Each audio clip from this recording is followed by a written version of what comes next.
welcome everybody. Today is the inaugural episode of Coldplay Replay, where we are going to rank and review each Coldplay album. I'm going to introduce our guests in order, and you guys just say a little bit about yourselves and what you do in your spare time in terms of like your own content creation, and then we'll go from there.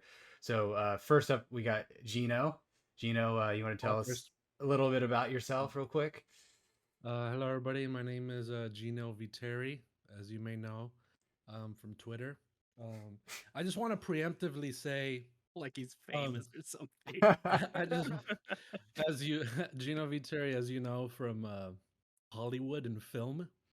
But I want to preemptively say, I am not at all musically, lyrically versed. So you're not gonna hear me talk about this album or these songs like Chris Martin's staccato in his voice is diegetically pleasing. Wait, hold on. I'm gonna do this. Go get the hat. Right, Chris Martin's staccato in his voice is diegetically pleasing in this specific song for 2 minutes and 34 seconds. I'm not gonna talk like that. Okay, I like music, and Coldplay is one of those musics that I like. All right. Mm-hmm. My name is Gino. Nice You to meet could write for Pitchfork. That sounded very good. You know, just fake it till you make it. And I want to clarify too, I'm not musically inclined at all, so I'm not coming at this from a technical perspective as well. I won't speak for everybody because I'm not sure. But yeah, let's go next with Billy. Billy, tell us a little bit about yourself and yeah, what you do in your spare time. Yeah, sure. My name's Billy. BillytheDoor on all the social medias, and I also stream on twitch.tv/BillytheDoor. But yeah, I like Gino and like Bret. Just a big fan. Just a big fan, casual fan. You know, listened all my life. Well, not all my life, but you know, when they were around. Mm-hmm. But yeah, looking forward to this. I heard you say I like Gino. Okay, that's nice. That's nice of you. Thanks. It's true. It's true. It's true. Gino. How could you not? Oh, okay. That's a nice introduction for yourself, Billy. Okay. Josh, you want to go up next? Sure. Just like Billy, I like Gino as well. You know me from the Waypoint content where this is posting, of course. Twitter with all the hot takes. Yeah, yeah. Are you mad about it? Or did you think he was posting? Brett's not just gonna tweet it. Brett was gonna tweet it. You know how Twitter videos are 2 minutes and 15 seconds. Mm-hmm. He was gonna tweet like 30 videos one after the other. An entire thread. I love it. Yeah, and I can't believe we're doing this. This has been a big meme on twitch.tv/JimTasty for I don't even know how long now, but we've been joking about this for a long time. So I can't believe it's actually happening. It's happening. Asa, you want to go next? Yeah, I mean, I'm last, right? Well, I haven't introduced myself. Did I? I don't know. I can go. I'll go last here. Or no, I'll go first. You go last. I'll go first. I'll go now. No, okay, here we go. So, I don't like Gino.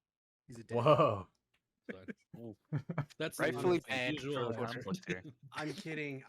I like Gino. I will play Final Fantasy 14 with him at some point. I have not mentioned it, guys. That's the impact I have. I did it for you. I still recall when I downloaded it at 4 a.m. and I'm like, I gotta tell Gino.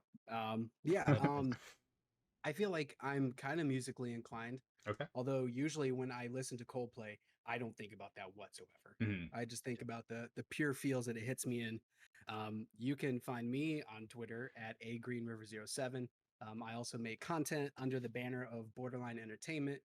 You can also find me on takethis.org. I help them out there. I also work with the Games and Online Harassment Hotline, and I'm the community manager for Waking Oni Studios. So a lot of cool stuff going on in the worlds. Yeah, that's awesome. Yeah, I do content for Waypoint podcast as well. And then also, yeah, I stream in my spare time on twitch.tv/JimTasty. But do you like Gino? I'm Yeah, undecided. important question. I'm undecided. I'm Undecided still. through this process. I'll come to a conclusion. I'll rank them as Mhm. well alongside the albums, and Okay. we'll see. That's Where, that's fair we'll enough. see where So it goes. hold on, wait. I So we feel do have like something to rank today. I feel like I didn't introduce myself properly because all of you said your content creation and stuff, and I just started joking my ass off. So I just wanted to say I do want to say uh, that I stream on Twitch at Gino VII, and I am a co-host on a gaming podcast called Crossplay on the Whatnots. So check us out Awesome. Yeah, check out everybody's stuff. So we'll have it all in the description, and we might have lower thirds. I can't promise that, but that is a possibility. there. Tough. It's tough sometimes. Yeah. To start off though, with this episode we are ranking and reviewing Parachutes, Coldplay's first album. But as a little starting off discussion point, I just wanted to ask, what are y'all's first experience with the band in terms of songs, albums, features, maybe that y'all heard? Like, what was the first interaction with them? Gino, I'll start with you again. Um, so I read this in the doc and I was like, I don't remember. But I will say my most impactful interaction or experience with Coldplay.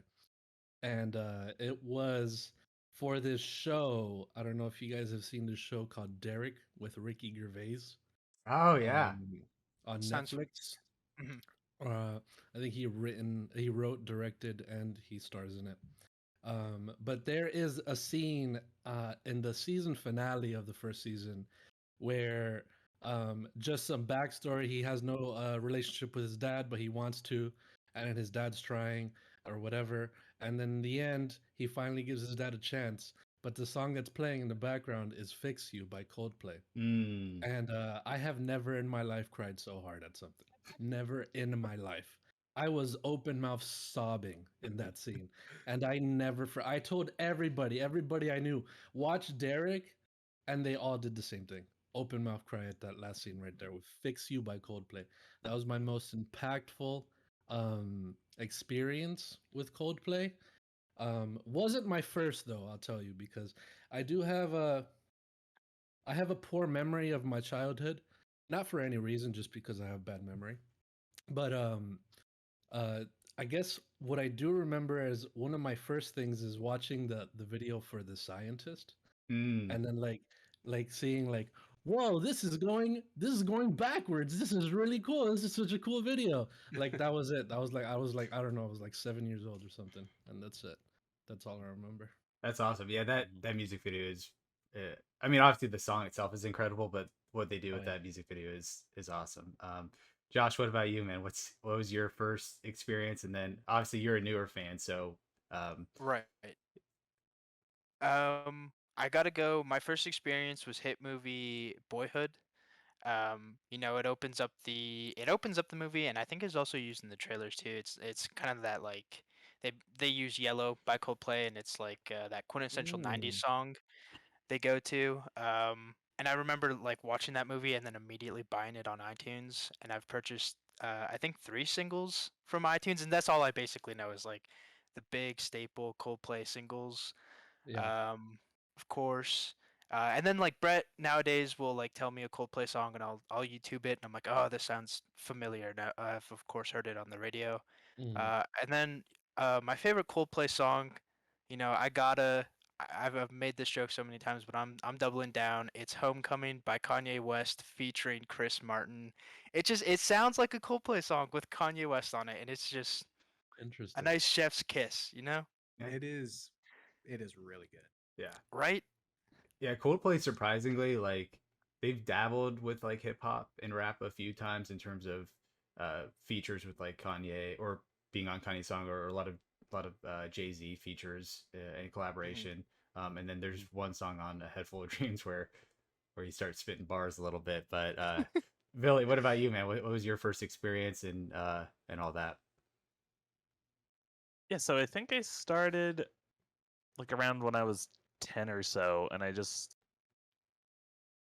think it was like when X and Y came out, and I started listening, and then I was like, oh, this is rad. I'm gonna go back and um, X and Y compared to Rush of Blood and Parachutes, like they're all so different, which is super rad, and super cool. So I remember having them all on my little iPod Nano, listening to them all the time.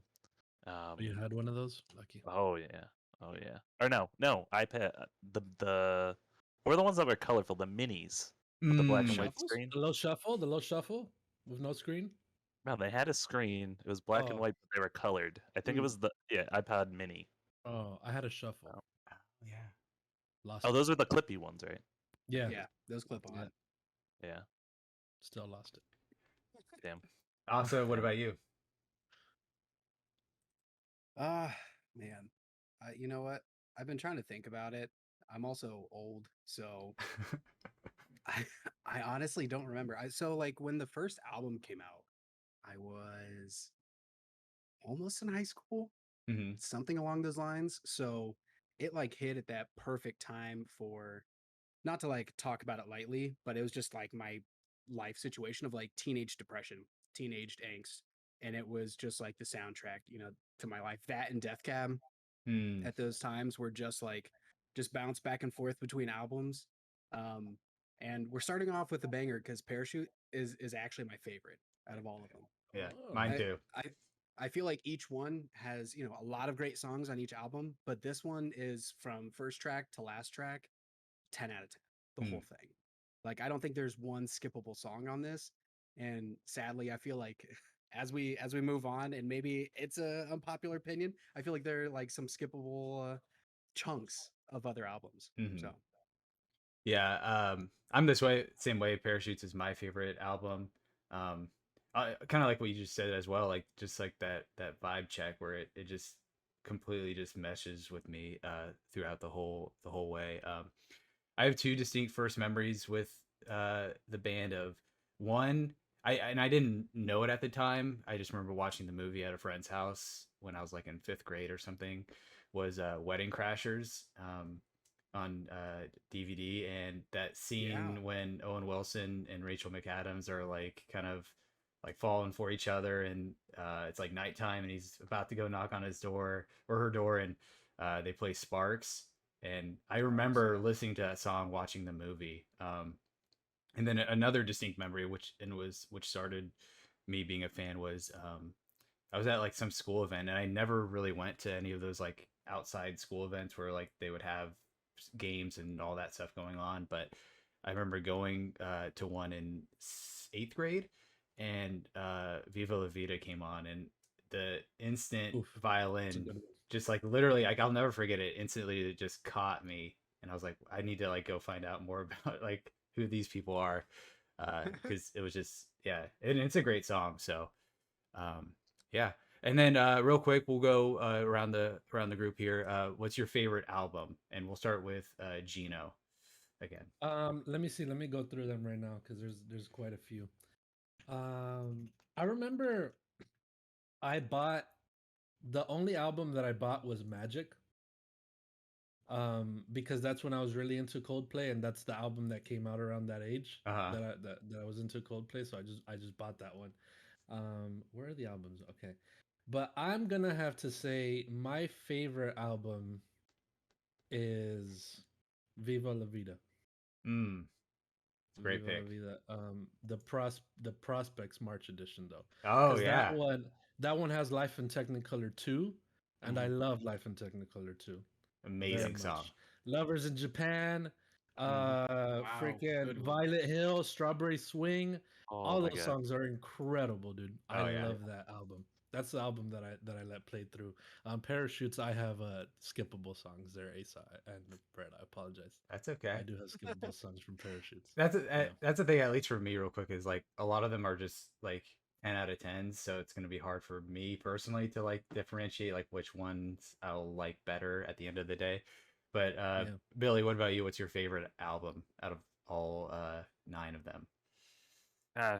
Gosh, you're asking me to pick between my children. I know It's, that, yeah, it's exactly, like a man. tough one. It's a tough one. It's tough. And I have thought about this though. So Parachutes, I'd say I agree with Asa. Like front to back, it's just so good. But I think I think Russia Blood to the Head has like individual songs that I like more, so I'm really trying, and I'd say it's between those two, but like I'm really struggling, Mm, mm. and That's okay. I think I think I'd have to say Parachutes because it's if we're evaluating the album as a Wow. whole, Suck it, Gino. I have to Suck it, say- I Gino. have to say Damn. Parachutes. That's crazy So- because I mean, I should have said earlier, but our friend Kate is going to be on the podcast for the rest of the 8 episodes, but she couldn't make it to this one. So fortunately, that works out a little bit just because when we come to the actual ranking, we're just starting with this album, and then next week she can differentiate which one she likes better out of the first two. But yeah, I wanted to go through some background information real quick just to give an introduction to the band since this is the first episode. And by the way, yeah, so with Josh, he hasn't really listened to a lot of Coldplay, so he doesn't have a favorite album yet. Coldplay noob. And Bring in then a fresh perspective, though. yeah, Oh yeah, so far it's Parachutes, and then which is the only album I've listened to. and then Asa and I already showed our hands and we said Parachutes are our personal favorites, which that's gonna be fascinating. That 3 out of the 6 is gonna have that as their number 1 potentially. Like I This is didn't. gonna be the last episode. This is the last episode. Rush is a close second for me though. Yeah. And I would say Viva is the only like era of Coldplay where I saw them in concert. Ooh. And they did Viva like the entire album front to back. Uh-huh. And yes, finished it with the confetti and it was amazing. So not saying that that isn't a great album on its own, but the fact that I have that memory of seeing them in concert for that album puts that at third. So Right.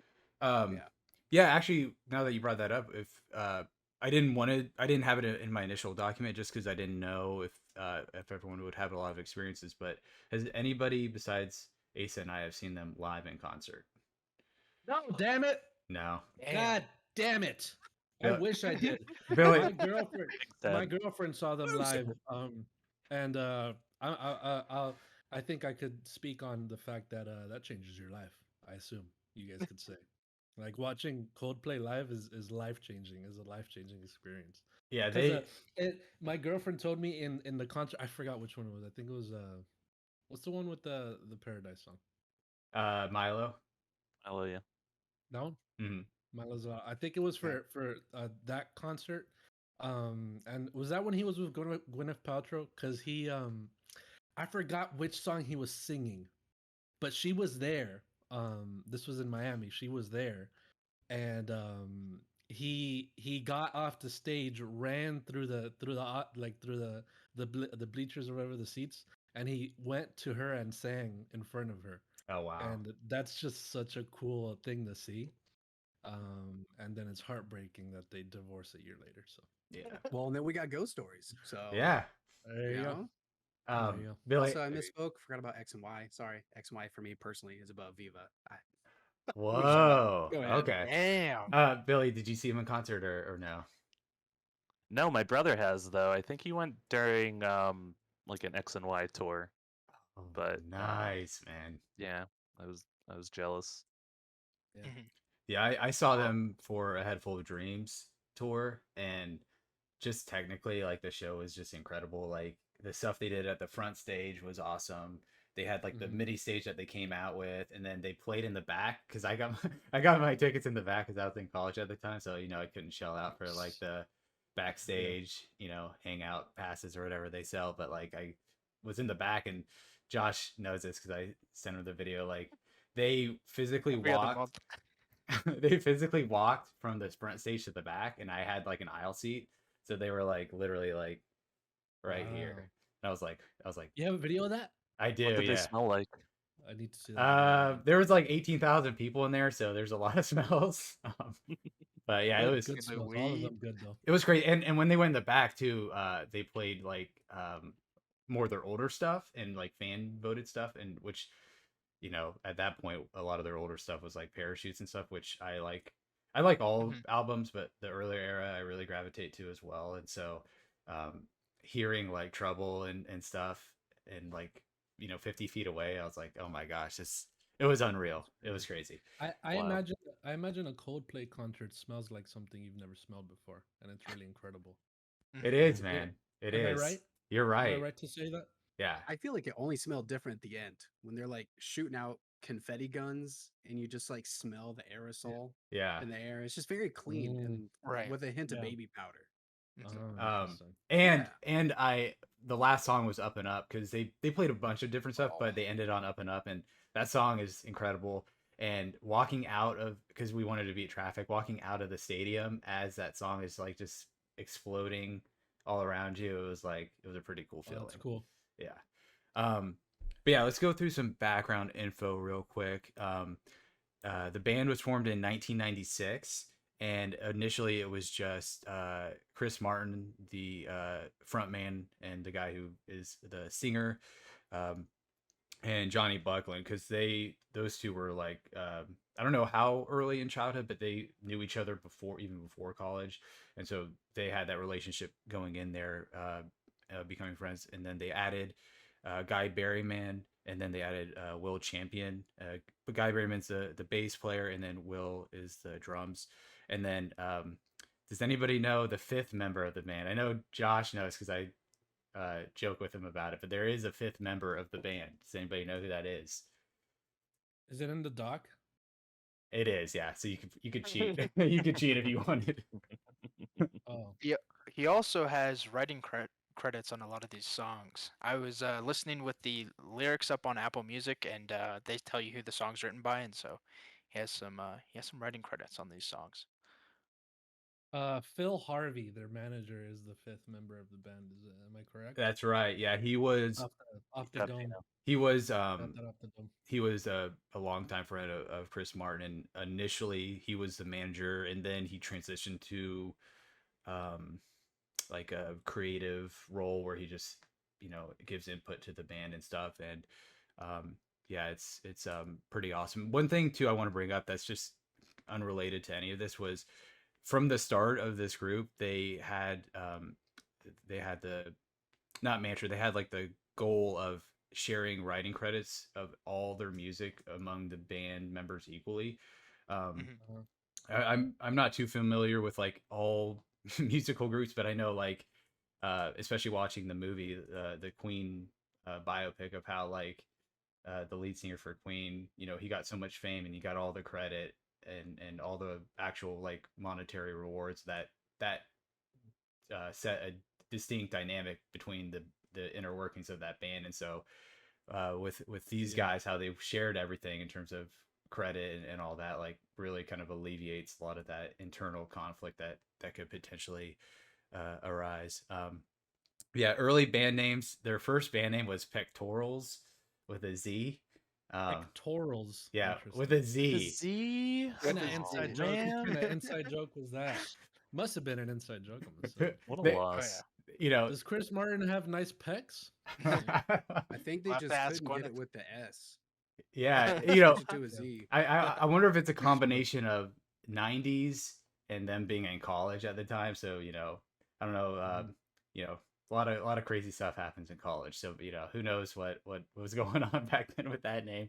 And then as they added on band members and the like, they changed their name to Starfish, which is, not as, 90s or extreme, but it I can there's something about just like a brand name of Coldplay that is so strong that like it would be kind of weird if you're like, yeah, man, check out the new Starfish album. Like it just doesn't have that same kick, Like, like It doesn't. isn't that the villain of the new Suicide Squad? Like Starfish? Starro, yeah, Oh, Starro, Starro. yeah. yeah. Starro the I think that's who I'd starfish. jump to. But like with Starfish, you're kind of locked into that like aquatic theme, I guess. Whereas Coldplay's a little Right. more open. Mm. And then they finally changed their name to Coldplay, which the origin of that name is there was actually a child's like collection of poetry. Not a child wrote it, but like poetry for children, called Coldplay, like spaced out, like two separate words. And a fellow college student that Chris knew, his band had that name Coldplay, and then they're like, we don't really want it anymore. Like, and then Wow, dude. And then Chris Damn. Martin was like, hey, Imagine, can we dude. like take that name? And the rest is history with that. So Imagine being that guy right now. Right now. Right now. I feel like an idiot. Like, wow. I could look up his name, That's but yeah, it was it's Tim Crompton, it says here, right? Tim Crompton. Yeah. Imagine being Tim over here. Be like, hey, you guys can have Coldplay. We don't need it. It's probably a bad name. and then look at Coldplay now. They're like, oh my god. But man, it's wild. crazy. Like it when I read that again, it totally reminded me of funny enough, I don't even remember the guy's name, but the third Apple co-founder who like sold his shares like immediately, and like Tim Apple. yeah, no, it's not. That's not his name, right? Like no way. But Oh yeah, Tim Apple, that guy. but Why do you think they call it Apple? You know. but that's just wild. That like, cause like that's such a cool name, right? Like I know Josh. Yeah, I mean, yeah, I'm assuming it is now. But I feel like, what did they think back then? Like, Coldplay, oh, this is weird. I Right. wonder if they thought it was weird. I mean, they Because probably they didn't have did. that name recognition, you know what I mean? They For sure. Have a and Z. I feel like if they started with Didn't have a Starfish, Z. if they started with Starfish, maybe that would have name recognition now. We'd be doing Starfish, all albums ranked right now. And Right. we wouldn't be blinking an eye, I'm assuming. Yeah. You know, Well, I Exactly. don't know. because that's the thing is like the talent is there, so they probably would have found success no matter what. But there is something Yeah. in a name, I would argue. Oh, yeah. Oh, definitely. Yeah. Going through real quick here, we got some of their earlier works before Parachutes came out. So they eventually signed with Parlophone, which is /EMI, which is this huge record label. They're now, which is now part of Warner Music Group, but Parlophone is like the label that like the Beatles signed with and stuff. So it has this huge legacy. But initially, they were signed to this indie record called Fierce Panda, and they released Safety, Blue Room, and Bigger, Stronger EPs. And I was talking with Josh, a few weeks ago, last week or whatever, but a lot of their earlier EPs and works had the same songs, just like different kind of cuts or recordings of those songs. And a few songs made it on the final album, Don't Panic, which was on the Blue Room EP, and also High Speed, which was on the Brothers and Sisters EP. So those two songs eventually made to the final cut. Different cuts / recordings, but the same songs in essence. And then after that, real quick, they released a live album called the Trouble Norwegian EP, which kind of like what Gino was saying, like it's not on any streaming service, or at least it's not on Spotify. I tried checking Apple Music. I don't think I found it on there too, but like that album is just like out there somewhere, like CDs or like YouTube and stuff. And then they released a Christmas EP called Mint Spies, and it has a really great Christmas song on there. And I was joking with Josh, I was like, there's that trope of like groups or artists like releasing a Christmas album when they're like kind of like checked out or they're like done with their career, but they kind of like started it like immediately with the Christmas EP. But yeah, those are some of those EPs. Album facts. A head full of facts was the category pun that we came up with. The runtime is 41 minutes 29 seconds between 10 total tracks. Kind of 11 because the last song has a hidden track. Coldplay loves to do the hidden tracks with a lot of their albums and EPs. I'll never forget the first time I listened to the album because it still gets me. But Life Is for Living, the bonus track at the end of Everything's Not Lost, like there's like a good like 30-45 seconds of like just dead air. And so I remember listening to the song and then I like put my phone down or something, and then the song kicked in. I was like, whoa, wait a minute. Like that is the only cut of like a bonus song that got me. But the album was produced by Ken Nelson, and he produced primarily their first 3 albums up to X and Y. He's known for working with groups like Gomez and Snow Patrol. I know Snow Patrol. I'm not too familiar with Gomez, but Snow Patrol is obviously a huge band as well. Yeah, so he's a pretty well distinguished producer.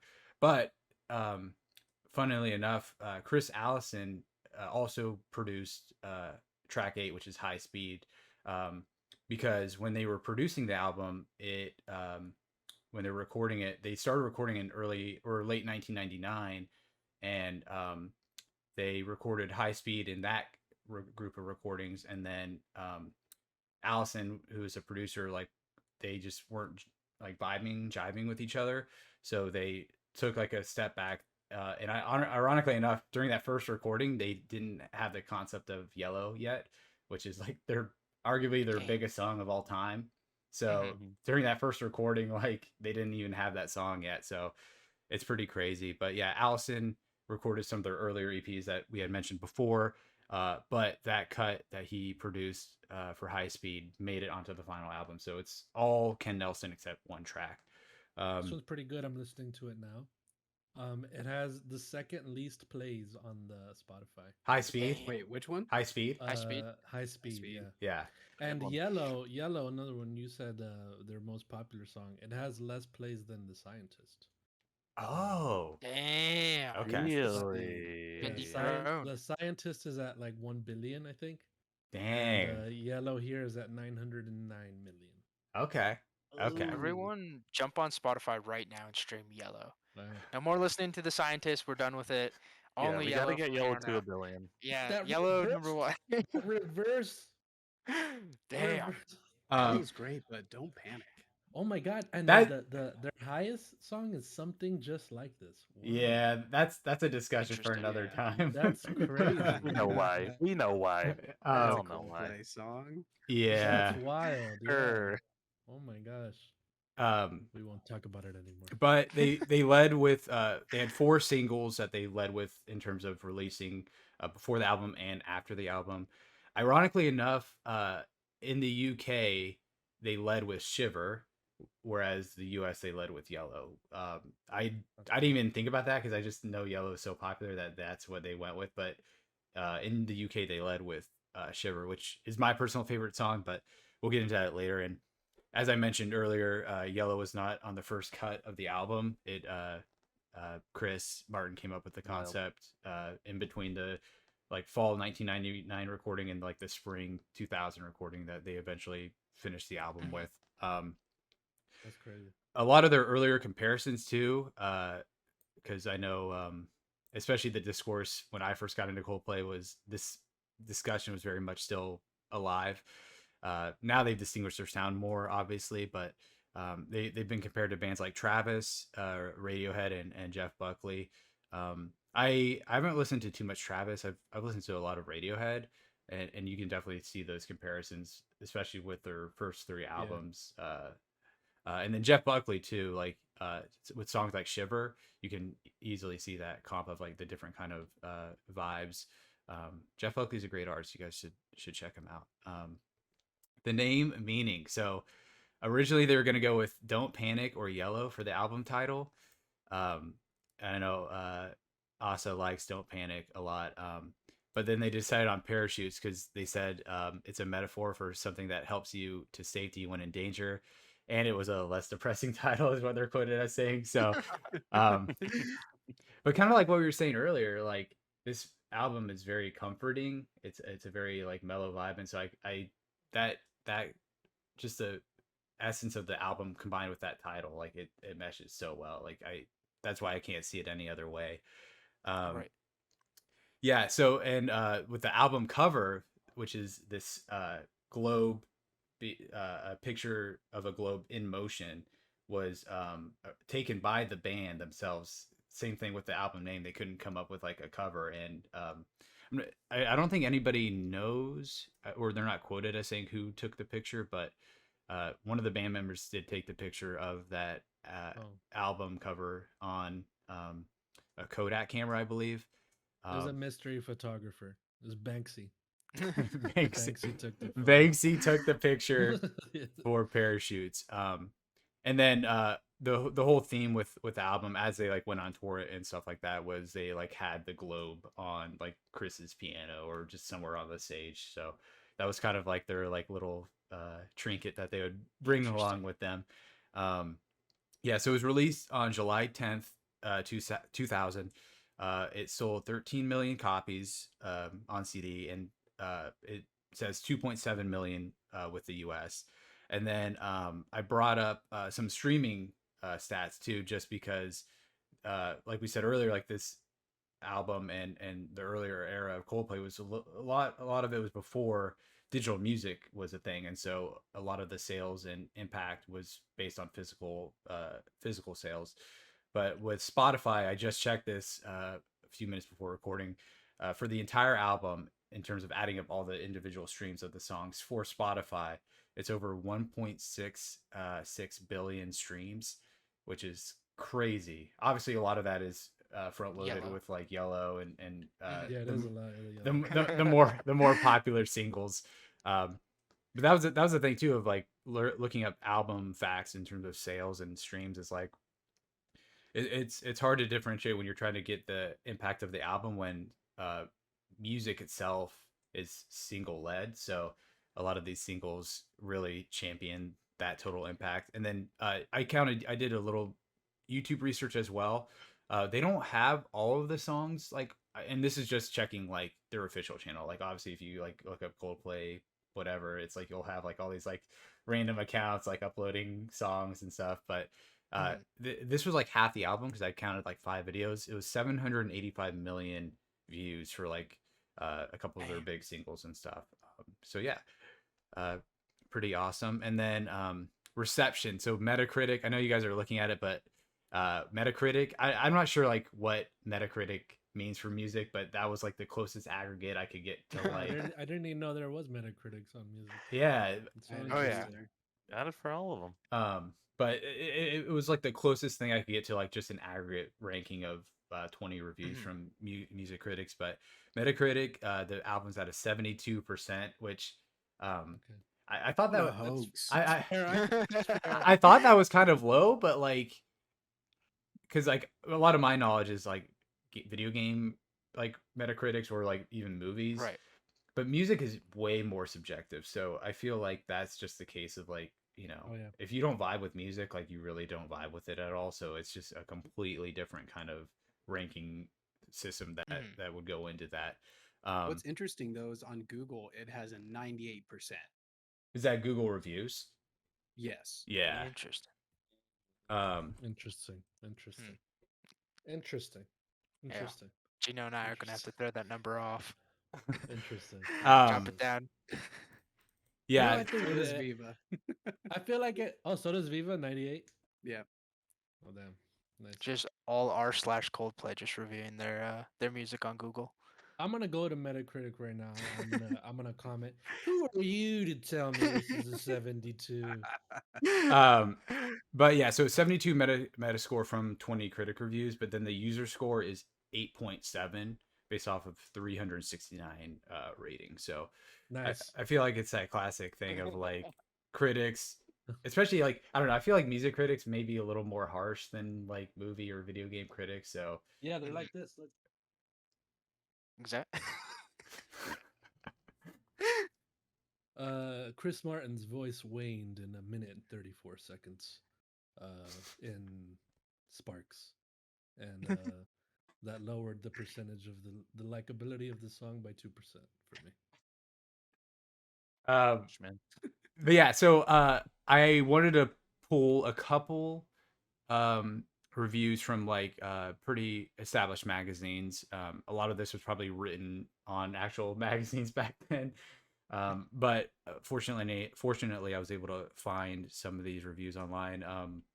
And I think we're just going to continue these 3 groups throughout just because they're pretty consistent in terms of like reviewing music and they're pretty well established. But we have 3 reviews from Pitchfork, Rolling Stone, and NME, which is New Music Experience or something like that. It's something like that. It's a British website. I would have went with People magazine, but you know. It was that or Entertainment Weekly, all right? You know, that was my next. We thought of NME. We thought about throwing LA Times in there, you know, a newspaper or something like that. Entertainment Weekly. Chris Martin inspired to write Yellow by after murdering somebody. That's the title there. Entertainment Weekly. Yeah, I could be a acquirer. Yeah. The Daily Mail. But yeah, so with the Pitchfork review, it was written by Spencer Owen on November 7th, 2000. So way after the the album actually came out, just because that's kind of the thing of like, it was a CD back then, so sometimes you wouldn't even get it until weeks, months later. Mhm. But Then you had to put it in a magazine and then mail it to someone. Yeah. Exactly. So They had to maybe read it. maybe this was Wow. the published date, but the quick blurb here that they have is pretty, lovely, fine, fair, comely, pleasant, agreeable, acceptable, adequate, satisfactory, nice, benign, harmless, innocuous, innocent, largely unobjectionable, safe, and forgettable.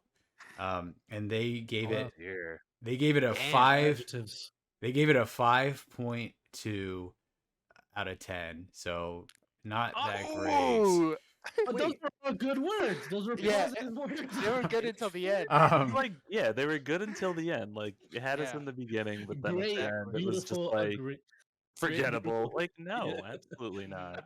Uh, My goodness. And then the review closed out with Parachutes is ultimately a promising debut for Coldplay.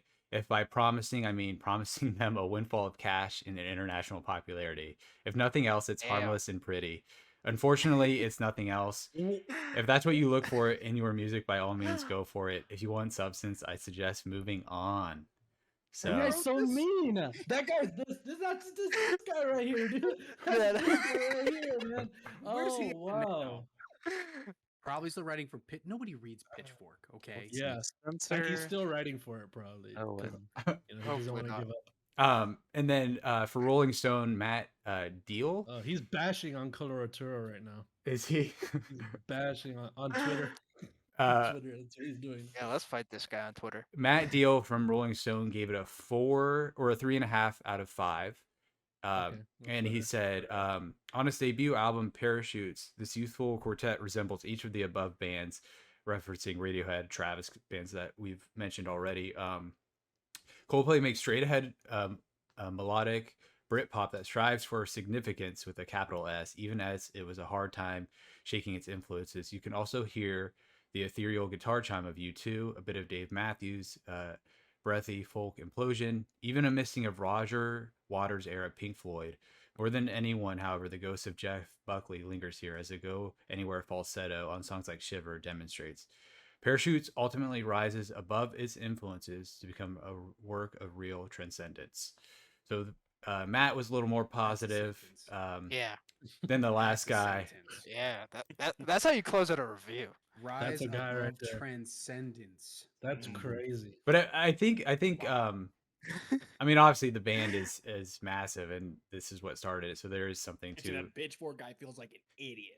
Right? Bet you did. What was It's it? pretty and harmless, you moron. What was it? What was its name? Spencer. But that was a common criticism for sure, of like that it's not like bold or does anything too crazy. But Mhm. It plays it safe. even if he's Just right, like the safety EP. Yeah. even if he's right, I think there is something to like the comfort of like something that's not like doing anything too crazy. Mhm. And then we'll close out with the NME review from it doesn't have a name, it just has the group itself, but they gave it a 4.5 out of 5. And they were quoted as saying, let's see here. Best musics ever.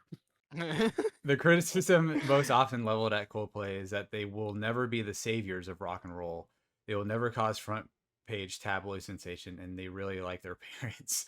Frankly, they're more likely to enjoy a nice cup of tea in front of the TV than throw it out the window. So, kind of leaning into what the Pitchfork review said, but that they're not like doing anything too crazy. And then the review closes out with, all told, it's incredible that this is a debut album, accomplished yet subtle. It works perfectly as a whole in a way all the production skills in the world couldn't replicate. Forget trashing rooms and rent a quotes. Just listen.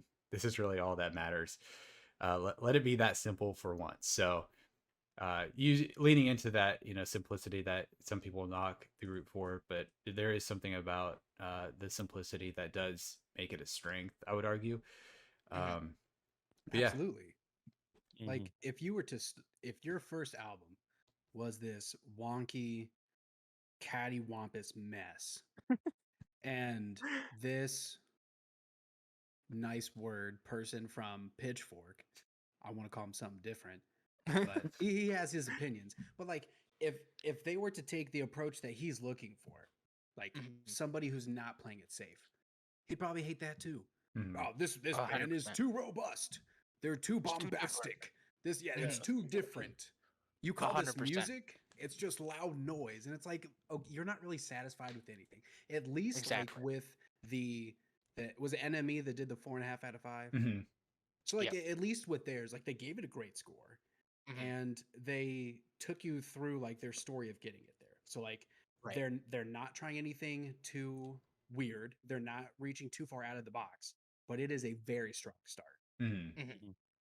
Yeah, it's interesting, like especially since a lot of these or these all of these reviews were written in the moment, like being safe in the moment in 2000, like that means something completely different now. I definitely think that this Right. album has aged awesome over the years. I feel like Mhm.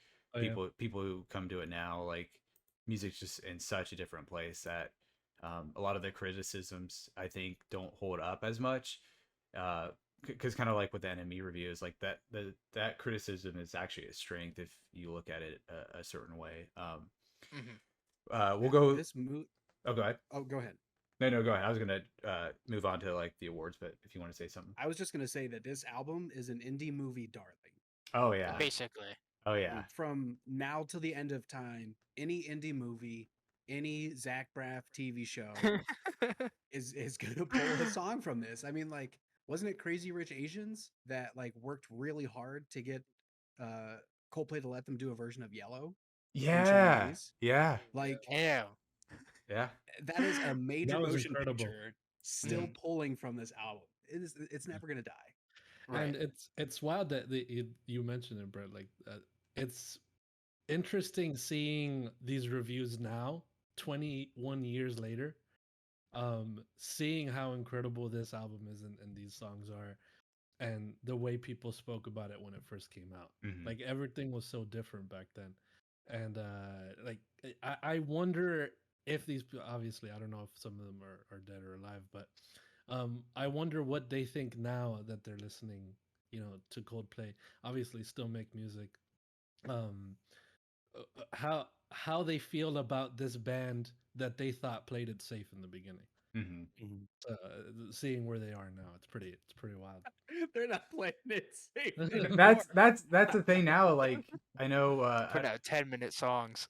I don't know like how into the like fandom you guys are, but like that is a division now with like a lot of fans of the band. Is like there's that group that likes the old stuff, and then there's the group that likes the new stuff that kind of like is less acousticy and more like electronic and does more Right. things like with Yeah. the different kind of themes and stuff they do with the instruments. Like so there's that like kind of two groups now. So it is interesting that like a lot of people say that they're too different now. They're not safe anymore. Like Mm. it's fascinating that They really held on to that pitchfork. Hashtag review. not my That's Coldplay. exactly. So for parachutes, for awards, I just included some of the US stuff just because we could list awards for all their albums for eons to come if we listed everything. But for the US, it is 2 times platinum, which means that it sold over 2 million units at least. And then it won the 2002 Alternative Album of the Year at the Grammys, which I talked to this about Josh. I have no idea what the heck's going on. This album was released in 2000, so I don't know why it won Yeah. 2002s. Like that's way later. I thought that was like a complete or like a deluxe edition, because that usually happens. Okay. Like Mhm. they'll re-release it a couple years out with like maybe a couple extra songs on there. Because they are we'll get into this in the next episode, but they won the 2003 alternative album for A Rush of Blood to the Head, so Right. they were back-to-back title holders Nice. for that Grammy. Some tour facts. It was hard to find a lot of tour facts just because this was their first like album, and so there wasn't a lot of established cachet with the group in terms of like playing at like MetLife or whatever, like any of these like massive football stadiums. But just some quick information. They did 14 legs on the tour, so they like went all over, especially too, like what we brought up earlier, like this was before digital music, so like if you wanted to hear the band, you had to buy the CD or you had to actually go see them like in person. um Mhm. and with those 14 legs, they did 180 shows. um Damn. and the other fact I have about that is like they kind of just brought like the globe that they took the picture with of the album with them throughout all the tours, Mhm. and just would put it on like the piano or put it somewhere on the stage. Which I forgot to bring that up earlier, but the globe that they got was from WH Smith, which is essentially like a British Walmart. Like they just went to like Oh. a British Walmart essentially, and just bought a globe for 10 pounds, which is what, like $15 here. So like Probably. that that globe that they picked Nice. up at a random, British Walmart, like is Yeah. made Imagine made the like person that wanted that globe and didn't get it. Imagine Right. I that know. person now. That like Bring actual that globe teacher that down. was gonna use it, you know? Yeah, imagine them. Yeah. It's crazy. And then there was a Japanese special edition with the album, which I didn't even know until Josh was like, "I'm listening to the Japanese special edition." Um, First time hearing of it. but as we get into it with all the different albums, like they really like, I don't know what about it is, but like they'll put out an album and then for Japan they'll just put out extra tracks. So obviously there's a ardent fan base over in Japan for Coldplay, but Yeah, apparently. Josh, you remember the two songs? Lithuania? No, Oh, no. no. I thought you were gonna ask me, do you remember the other country that just loves Coldplay? And it is Lithuania, right? Interesting. There was Like a they just so a lot of times I'll just send Josh random Coldplay stuff just to like mess with him. But oh yeah. like in June or something, like the Spotify charts in Lithuania for June was like all Coldplay. Like every album was like 1, 2, 3. It was like really weird. So I'm not Yeah. sure. I'm not sure what the case of that was, but Have they yeah, ever performed there? I'm sure they God, I hope have. so. Imagine- Imagine not. I'm sure they Get have. Like, albums, no performances. Yeah.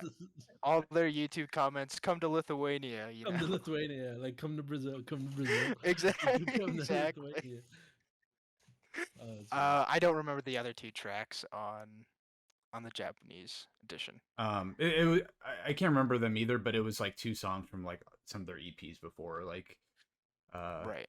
yeah. But and then charting, the album charted #1 in the UK, like off the rip. Uh, it'll we'll talk about this as we go on, but like initially the fan base was the strongest in the UK, but then as over time it kind of goes more to like the US and Lithuania. Lithuania, Japan, and even South America too. I know like a lot of their biggest shows that they do are like in some of the South American stadiums, and then Brazil was a big one. yeah, Brazil, Mhm. they're huge there. I think for was it the Ghost Stories live album they recorded in Sao Paulo. But yeah, they have a huge fan base down there. And then in the US, it Parachutes jumped to #1 in January 2001, so a few months after, on the Billboard's Heat Seekers chart. So that's probably just not like actual sales, but just in terms of like the intensity of like when that album started to catch more wind in the US. Right. But yeah, so now let's get into some album discussion. What are your general thoughts and feelings on the album Billy? Like quick, like 30 seconds. If you had to explain what you thought about this album, what would you go with? Love the chill vibes that it has throughout, front to back. It's just like all the songs are great. I'm like looking at the Spotify and I'm like, yep, I love that one, love that one. Even the hidden track that you got spooked by, it's like a nice little charming end to the album. So yeah. Josh, what about you? Or we'll save Josh for last since he's a new fan. I want to save his. I want to I save. got some opinions. I want to save his thoughts. So Gino, what's your thoughts on the album as a whole? So when I think about Coldplay specifically, I think of I think a lot of their. I don't want to say a lot because I do want to say all their music is pretty great. But there is songs that are Coldplay. You know what I mean? Like these are the songs that you're gonna hear and you're gonna love them immediately. This in this album, I'm thinking of Yellow. I'm thinking of Trouble. Shiver. Like you say you like Brett. Um, and so I've been listening to the album recently while driving at work, and I think my gripe here is that some songs, Asa, listen to me, dude. Listen to me before I say anything. I think some songs overstay their welcome. That's what I would say. Hmm. Because because or this could just be me, you know what I mean? I think this could just be me. I'm falling asleep. Maybe it's cuz I'm driving that I'm falling asleep, or maybe the song is lulling me to sleep because I am either fully relaxed or I'm bored. And that's it's that sort of emotion that I'm feeling where it's like Trouble wakes me up, that piano that comes in, da-na-na, you know what I mean? That piano, I'm like, all right, I'm up. Let's freaking drive, dude. I'm not gonna fall asleep now. I'm enjoying this song. But then when you go to Spies, I'm listening to it right now. I'm falling asleep. 1 second in, I'm falling asleep already. So and then that's going on for 5 minutes and 18 seconds.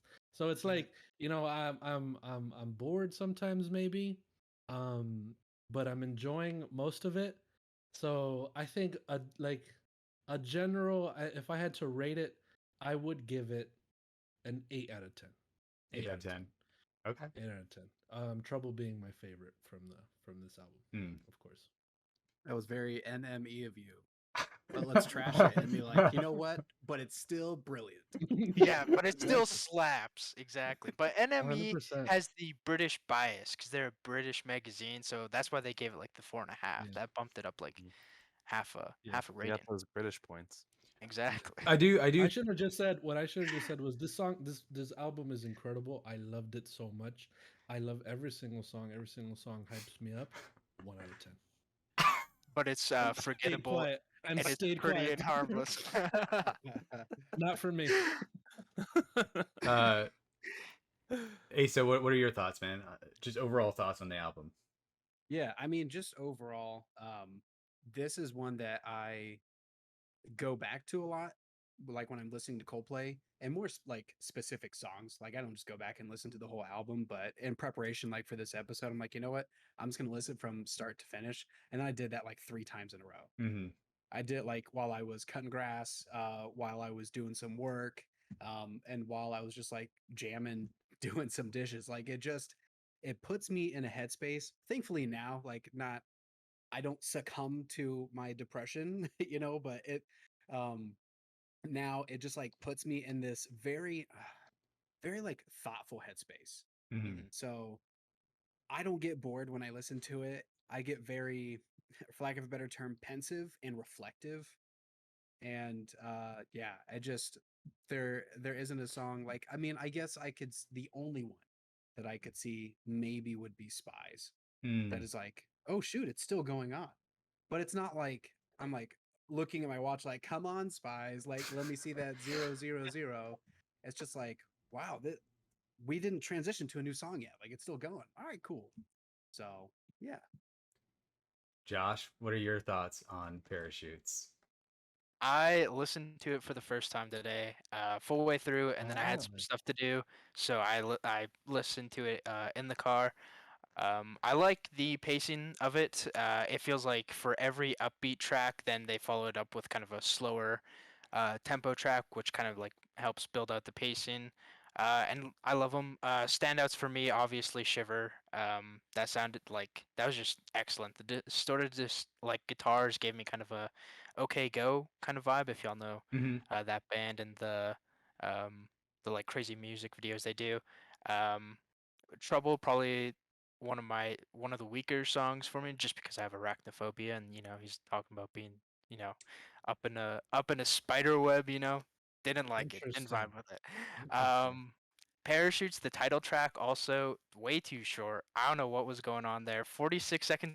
Like I love the 2-minute opener, but then we were way too short on the title track. I was expecting them to go I hard, wanted but more too. Yeah. yeah, exactly. And then I do kind of have the same struggles that Gino has, where like I'm like, is this song gonna end? Like we're kind of dragging here, you know? Like my ADHD brain listening to it in the car like would hit next, and then I was like, oh wait, I gotta go back and listen to the rest of the song. Like, why did I do that? Um, but overall, I'd say like I enjoyed it. Probably a good like 7.5 to 8 for me. If I had to toss a ranking on it, I think it's a solid foundation for sure. Interesting. Okay. Um, yeah, I'm probably more similar with Asa in terms of like, you know, from track 1 to track 10, like it's such a strong album for me. Like we'll get into it later, but I think the one that like hitches a little bit is Spies, but I still like it Right. a lot. It's just I think for me that I keep saying like vibe check or vibe like just the vibe of Shiver, and then you go into Spies. It's like kind of a little too jarring for me sometimes. But I just think uh, throughout this whole album, like it's just so cozy. Like it feels like you're putting on like a nice long sleeve tee that has the entire Coldplay track list on it. Mhm. But Damn. yeah, and to go with Parachutes, like I love that short song. Like, there's just something about the 46 seconds that like leaves you wanting more. That I love. I love having that feeling of like, oh, don't stop. Like Right.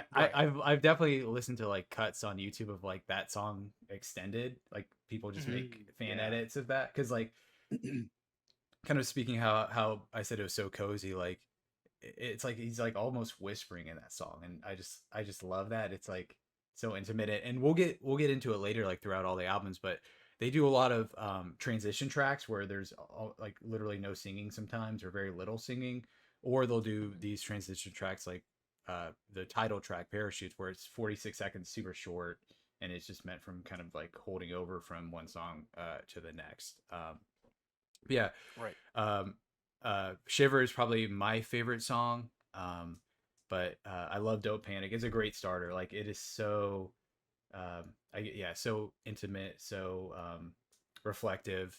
But it's like it's moving at a good clip. Like it's not a slow song like some of the others. It is kind of Right. moving at a pace that I love. And then yeah, the big anthem songs like Shiver, Yellow, Everything's Not Lost.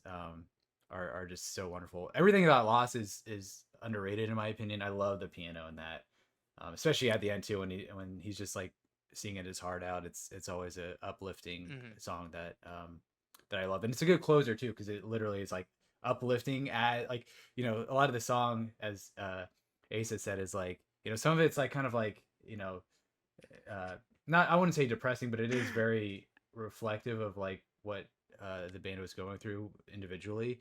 But to Mhm. end on that high note, where it's like just that message of like everything is not lost, like you can keep going. And then life is for living too. Literally, like those two song titles are literally pretty straight on the nose. That I just appreciate the whole pace of the album, as you said as well, Josh. So we'll go through real quick, and we already kind of talked about it, like I just said it, but we can maybe elaborate a little bit more. But favorite song off the album, Gino? I know you said Trouble, but why is Trouble your favorite? Why is it my favorite? I guess because what I said, what I said earlier was that as soon as it starts playing the piano, you hear it. It's a soothing song, but it's also more it's quicker paced than the other ones in the album, especially coming after Yellow. I feel like these albums, Coldplay's albums specifically, are meant to be played in order, Mm-hmm. Right. because of the way the songs are put together. Um, and just I'm listening to her now. The way he just comes in very softly and starts singing. Mhm. It's so soothing the way he starts. Chris Martin is just an angel. Mm-hmm. Let's be honest here. This is an angel of a man, and his A little voice. seductive. Oh yeah. Yeah, Oh yeah, yeah. exactly. His voice coming in. It's like I feel like what was the line? Transcend past transcendence. That's what It was like that's Rise Above Transcendence. well, as soon as Chris Martin starts singing, I am rising above transcendence. Mhm. You know what I mean? No matter what song, and I'm gonna contradict myself from 2 minutes ago. 10 out of 10, dude. 10 out of 10. 10 out of Damn. 10. There we go. Let's be Wow. honest here, because I think when I was listening to it, I listened to it in a bad moment where I was sleepy, you know, groggy and stuff like that. So these songs are meant to be listened to when you are not gonna fall asleep. Mhm. Because It's kind of your fault.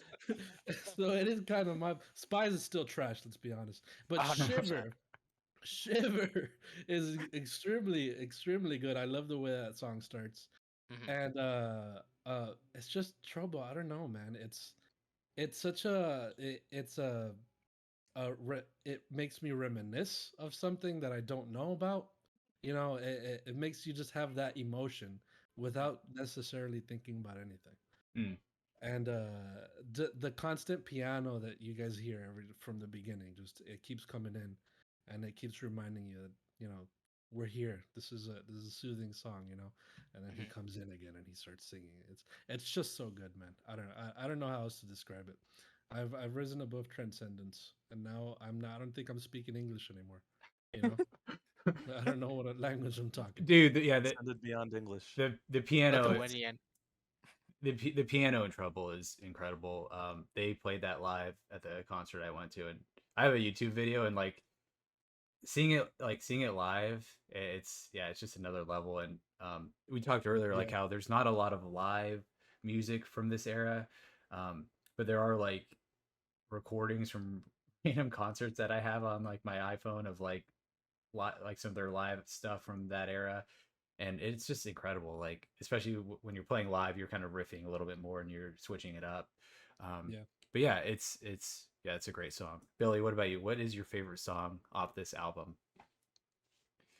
Um, and sorry, but before my internet like went out for like 2 minutes, but Oh, I'm I back thought All now. good. Brett upset you greatly when he showed his fitness shirt. No, no, no, no. But yeah, I gotta say Shiver, because I love the melody and the beats and the vibes, of course, and it especially works like in the beginning you got Don't Panic, where you're just like, oh, this is gonna be just like this nice chill, little Mhm. album, I guess, and then Shiver pops off, and Mhm. with those heavy melodies for sure, and then we've already talked about how we're all falling asleep with Spies, I guess. Right. I still like it though. I still like Yeah, I like it. Um, yeah, for me, my favorite song is probably Shiver as well.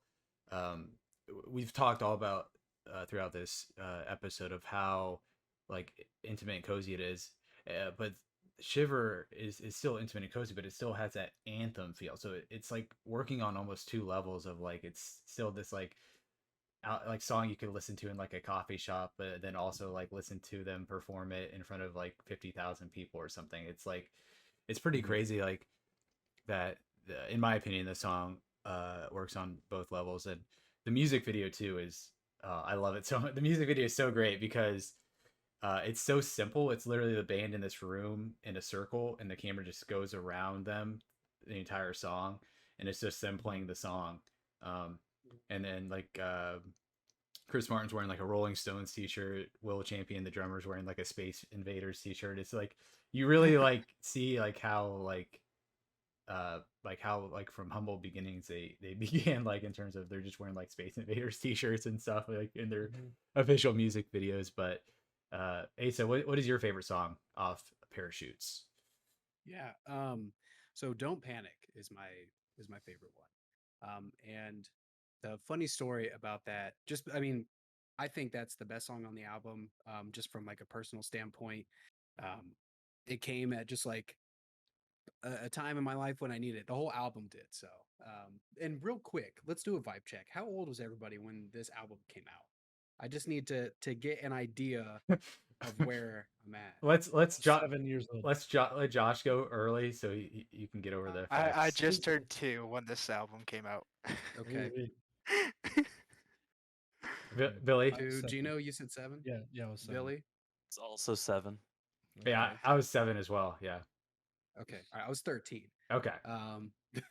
So yeah, it at that point in my life, it was perfect. And you Yeah. had mentioned the other version of it that came out. So the first uh iteration of this album that I ever owned was a burned copy, like somebody burned it for me. Nice. And I wasn't able to like go. I could like afford to buy an actual CD like once every 6 months. Um, but we eventually got a computer. I got LimeWire, and I downloaded Don't Panic. And I thought that I was downloading the actual one, and I'm like, "Whoa, what is this? This is not the Don't Panic I'm used to." And I ended up liking that version a little bit better than the full album release of Don't Panic. So Yeah. Yeah, I going off those two different cuts, it's just what I love about music, of how like you can tweak the formula of a song and Yeah. it still works, but it's also different enough where you do, elicit different emotions. You're just feeling a different way. So that's pretty incredible. Josh, and oh, go ahead. oh, sorry, go ahead. No, go ahead. You're good. Oh, I was just gonna say, another artist that like does a really good job at that is Andrew Bell. I don't know if anyone's heard of Andrew Bell, but he'll often release two different versions of his albums. My favorite one is Black Bear, so highly recommend. As we're talking about Coldplay, you'll definitely feel some Coldplay vibes if you listen to the Black Bear album. But then like he'll do like Black Bear Hushed, which is like same song, same lyrics, but completely different vibes. But Cool. Shiver was one of the earliest songs I learned how to play on acoustic guitar. Nice. Dude, that's Also incredible. special place. Yeah. Damn. Josh, what about you? I think I'm gonna double down and go Yellow. Like that's just such a like indie movie darling. As Asa was talking about earlier, like it goes in so well with just um indie movies and kind of that aesthetic, but like the meaning behind it too, of course, and like the instrumental of it, I think is all just like so perfect, and especially the guitar riffs.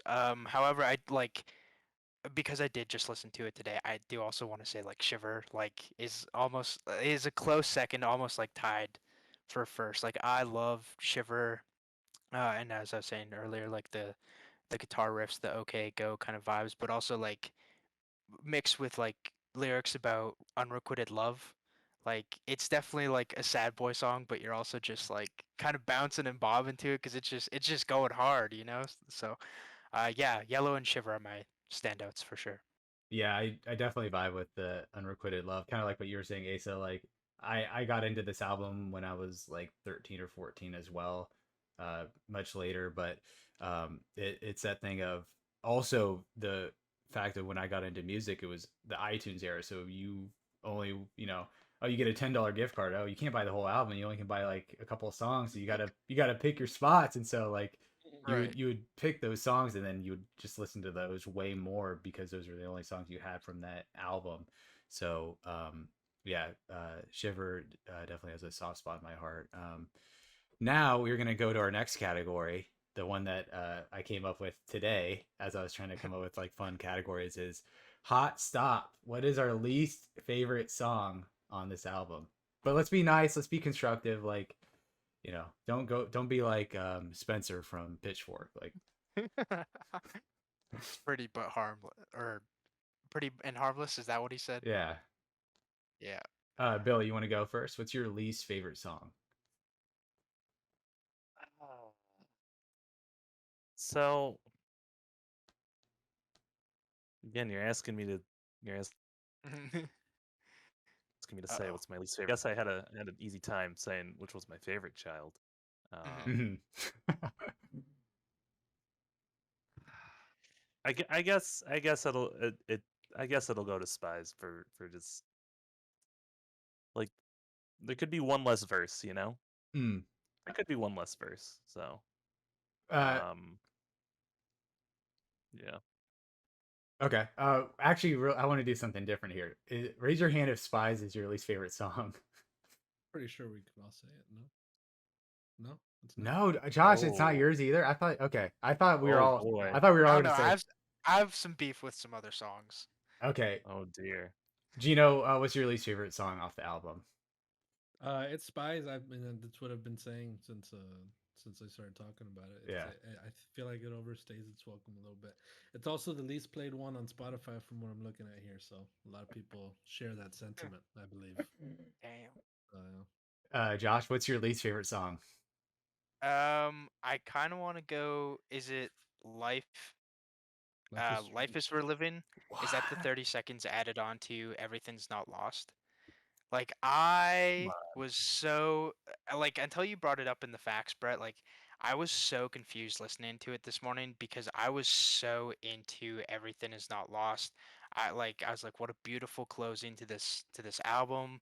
Like the simple kind of drum riffs, the piano, Chris Martin's like vocals on everything was all just kind of beautifully tying everything up. And then we ended.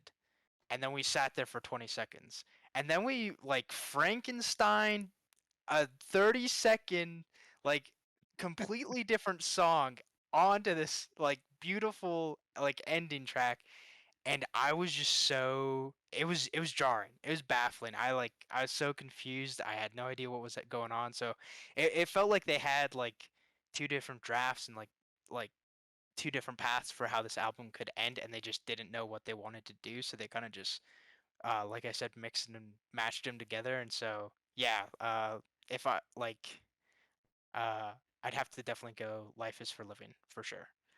Interesting, because like for me, like I love both songs, uh, and I do agree. I do agree with you. Like the ending of Everything's Not Lost is so perfect, but I do like the bonus track, and I do love like the harmonica too. It's like so like come down a Right. little bit. It's very yeah, intimate.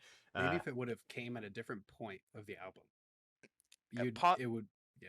yeah. that, or even if it was like if they indicated at it, like it was specifically in the track list, like So Everything Is Not Lost slash Life is for Living, just to like signify that there's gonna be a song change like towards the end here instead of just doing it out of the blue. And like I'm looking up from a different website the actual like name of the last minute and 36 seconds, like because they don't even mention it.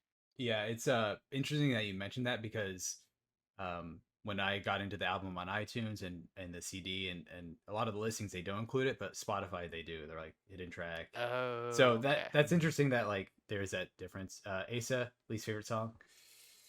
High Speed. Interesting. High Okay. Speed.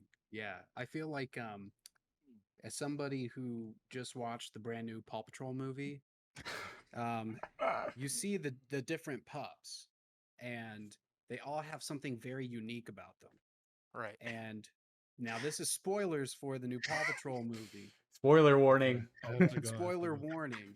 We're putting spoiler Um, bros on the screen. yeah, Chance and so editing, please. you can come back later on. So, anyways, all right. So here's spoiler for the Paw Patrol movie. So they add a new pup to the group, Oh, and um, it's great. They're adding another girl because otherwise it's like 5 boys and 1 girl. So it's very uneven. Well, Mhm. Right. I'm not poking fun at our setup for this podcast. Um, but anyway, so like they add this new pup, and I'm thinking, okay, what's gonna be like her thing? You know what I mean? Like, Uh-huh. what's that unique factor besides like I'm just here to help save the day? And there just wasn't.